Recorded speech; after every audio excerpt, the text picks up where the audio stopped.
భగభగమండే ఉదయ భాను తేజ కిరణాలు మన భూమిపై ప్రసరించే వేళ అటు శాస్త్రీయతకు ఇంకా ఆధునికతకు పెద్దపీట వేసే మన సనాతన భారతదేశంలో మారుతున్న కాలానికి అనుగుణంగా తన రూపురేఖల్ని మార్చుకుంటున్నా కూడా తనదైన మన జాతి పట్టుకొమ్మలు ఇంకా వేర్లు అయిన సంస్కృతి సాంప్రదాయాలకు నిలువుటద్దమైన భోగి పండుగ శుభాకాంక్షలు.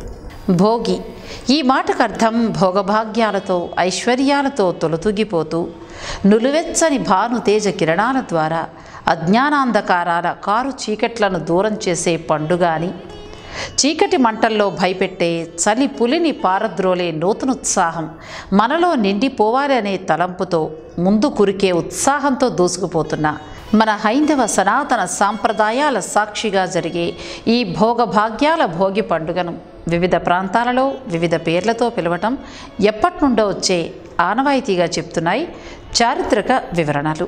ఈ రోజున జరిగే హైందవ సాంప్రదాయాల్లో అత్యంత శ్రేష్టంగా చెప్పుకునే యజ్ఞం పేరు రుద్ర గీత జ్ఞాన యజ్ఞం. ఈ రోజున పరమశివుడి సాక్షాత్కారం గురించి తప్పించే శివభక్తులు చేసే అతి పుణ్యకార్యాలలో ఇది ఒకటిగా చెప్తోంది సనాతన సాంప్రదాయం. ఇక మనం గమనించే పద్ధతుల్లో చాలా ఎక్కువగా చూసే పాత వస్తువుల్ని ఉదయాన్నే లేచి భోగి మంటల్లో వేయడం అనే సాంప్రదాయం. ఇది మొదలై కొన్ని వేల సంవత్సరాలు దాటింది అని, ఆ పద్ధతిని కనిపెట్టడానికి కూడా ఒక బలమైన కారణం ఉంది అని చెప్పుకొస్తారు మన సనాతన భారతీయ సంస్కృతి మీద అధ్యయనం చేసే పండితులు, ఇంకా ఇతర చారిత్రక అంశాల మీద పరిశోధన చేసే తలలు పండిపోయిన మేధావులు. మనం సృష్టించుకున్న వ్యవస్థలో అత్యంత ప్రమాదకరమైన అంశం ఆలోచన. అవును, అవసరమైనప్పుడు ఆదుకుంటుంది, కానీ అవసరం లేనప్పుడు కూడా మనల్ని అనవసరంగా కలిచివేసే ప్రక్రియే ఆలోచన. ఆలోచన వల్లే అహంకారం వస్తుంది, ఆక్రందన వస్తుంది, అంతులేని ఆవేశం వస్తుంది. ఇంకా రాబో కాలంలో జరిగే దుష్పరిణామాలన్నింటినీ నిర్ణయించే ఏకైక మానవిక గుణం ఆలోచన.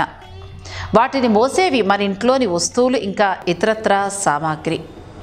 మనం కుర్చీలు మొదలుకొని ఇతర సామాగ్రి మీదనే ఎన్నో రకాల ఆలోచనల్ని చేస్తూ ఉంటాం. కనుక శాస్త్రీయ పరంగా కూడా నమ్మే ఆస్ట్రల్ ఫిజిక్స్లో కూడా మనం వాడే వస్తువుల్లో ఏదో రకమైన సమాచారం కేంద్రీకరించబడి ఉంటుంది అనే విషయం మనకి తెలుస్తుంది. రానున్న రోజుల్లో అవి మన జీవితం మీద కానీ మన సహచరుల మీద కానీ ఎలాంటి దుష్ప్రభావం చూపినా కూడా దానికి కారణం మన ఆలోచన విధానం. అందుకు ప్రత్యక్ష సాక్షులు మనం వాడే పాత సామాగ్రి అయి ఉండడం వల్ల వాటిని తీసుకొచ్చి జ్ఞానం అనే మంటల కొలిమిలో మండేలా చేయటం వెనుకనున్న ఆంతర్యం కూడా ఇదే.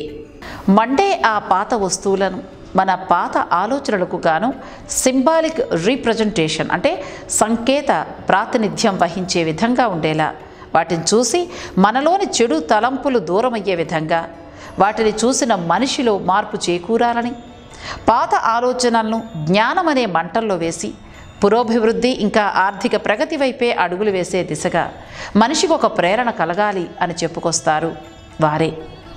ఇంతటి శాస్త్రీయతను మన పండుగల్లో మేళవించిన ఆ పెద్దల దూరదృష్టికి ఇంకా సూక్ష్మ సిద్ధాంతానికి జోహార్లు పలకకుండా ఉండలేం అని చెప్పుకొచ్చిన పరాయి దేశస్థులు కూడా మన సంస్కృతి ఇంకా సాంప్రదాయాల మీద ఇంతటి గౌరవ మర్యాదలను ప్రదర్శించారు అనేది నిజంగా శ్లాఘనీయం. అలా పంజాబ్లో లోడి, తమిళనాడులో తాయ్ పొంగల్, బెంగాల్లో వసంతమేళ, కేరళలో భానుతేజ వేడుకల్లాంటి ఎన్నో పేర్లతో విరాజిల్లుతున్న ఈ భోగభాగ్యాల ఆ భోగి పండుగ మీ ఇళ్లలో ఇంకా మీ లోగిరిలో మంచి సానుకూలతను ప్రసరింపచేసి అందరూ భోగభాగ్యాలతో తులతూగాలి అని మనస్ఫూర్తిగా ఆశిస్తున్నాం.